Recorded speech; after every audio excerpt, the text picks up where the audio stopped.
When you think about where we're developing now, are there a few things that are in production that we're working on to put in production that you're excited about seeing the impact of? Everybody's excited about AI right now, Mm-hmm. and I almost feel guilty talking about it because it's such a buzzword. It feels like a cliche. Yeah. But what I think if we were a publicly traded stock, it would have gone up $10 yes. now. So.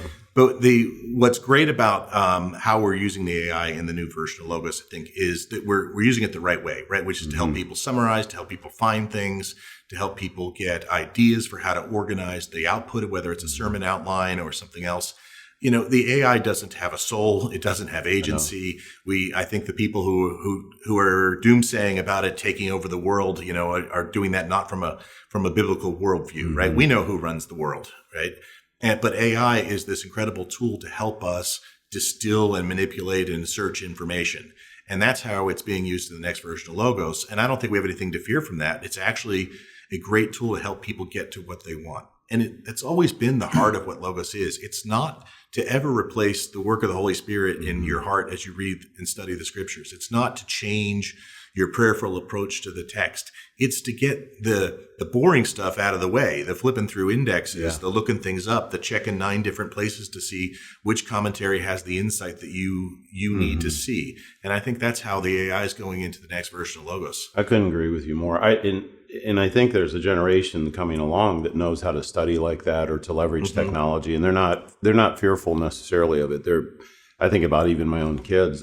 They embrace everything so readily. Right. And I know if you're not accustomed to that, or if it were my parents, they're very reluctant. It's a very scary unknown world for them. But I agree with you. There's a way that we can maybe accelerate.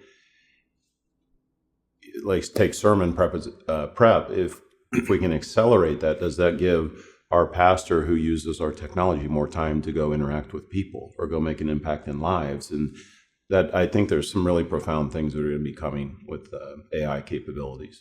Right. One of the things I always said about all of our products was, our pastors didn't go into the pastorate to be administrators, right? Or to, move paperwork around. And so every time they did go into it to study and preach the word, and they went in to minister and care for people. And so everything we can do to free them up to be meditating on the word and preaching it and to be spending time with the congregation is a win. I know we're fully in sync on that. And I think AI is an extension of that for us.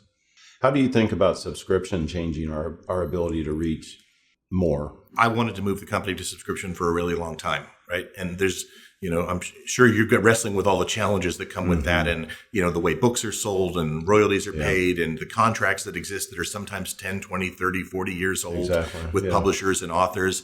But ultimately, subscription is what enables the kind of continued investment, right? And I've always wanted Logos to be priced as cheap as we could make it. And, some people thought of us as an expensive product, but for the value we deliver, it's, it's a 90% discount from what you'd pay to buy those books or something else. And we certainly want to, not become unaffordable or inaccessible to our customers, many of whom are in ministry and, essentially living off of, their paycheck comes from the offering plate. But at the same time, we won't be here to serve them if we can't keep the business viable. And I think that, we've tried various models over the years of kind of essentially, we weren't a subscription product, but we had, an upgrade every 2 years and people consistently bought the upgrades.